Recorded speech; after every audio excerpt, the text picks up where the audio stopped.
Alright, so I just got done with my placement matches in Overwatch, and I have the very distinct feeling that they were bullshit. Let me tell you why.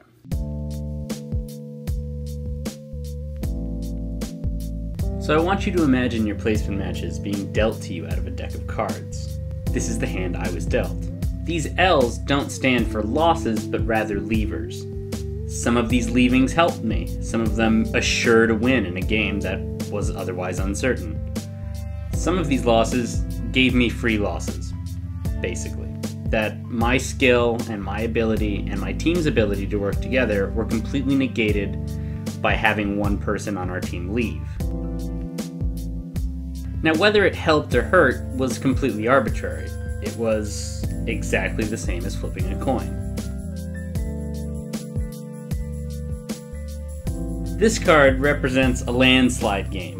Now, I don't remember whether or not it was a win or loss, I just remember that I had one game that was completely imbalanced, meaning that the teams were just not even remotely close. And now, that's not to say that some of the leaving games weren't imbalanced. I'm sure they were, but it's really hard to tell when you're missing a team member. The golden cards represent really balanced teams, really fair matches that could have gone either way. These were my best two matches. I don't remember exactly, but I think I won one and I lost one. And that was fine, because it was an even match, and whether I won or whether I lost, it was done on the merit of my skill and how well my team worked together, and, you know, all the things the game should be about. So of these 10 games, 70% had somebody who left in them, 10% were totally one-sided teams, and only 20% was the way the game ought to be. Now, I know my experience having a ton of levers in all of my games is very atypical. Or at least I hope it's atypical.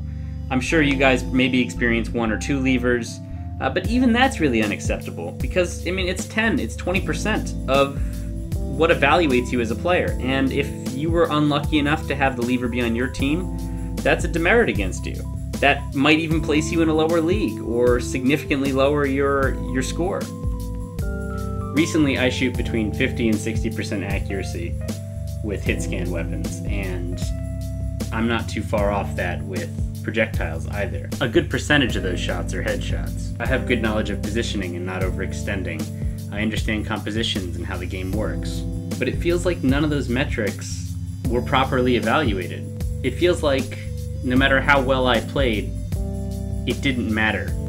It just seems more like gambling than a competition of skill. So the question I leave you with is this: what, if anything, is so competitive about it?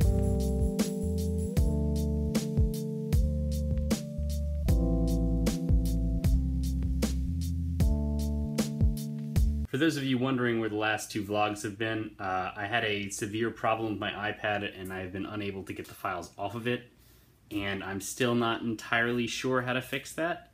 And in the event I can't, I'm going to reset the whole thing and I'm going to lose the files, and I'll explain it tomorrow in the vlog, which will definitely be there, definitely be back, so stay tuned for that. Also, if you guys have never seen one of my videos before, my name is SixthSaga. I make both vlogs and Overwatch content, and if you like what you see, please subscribe.